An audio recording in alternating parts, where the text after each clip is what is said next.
Chiefs, are these the 6 new signings for next season? This past season, Chiefs endured yet another disappointing trophyless campaign, and some big changes are expected ahead of next season. For one, it's believed that head coach Arthur Zwane will be demoted or let go, with Tanzanian coach Nasreddine Nabi the favorite to replace 10,111.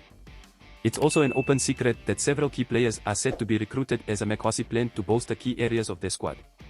The club has already confirmed the signing of SuperSport United centre-back Tation Ditokwi, and while he is officially the first signing, he isn't going to be the last.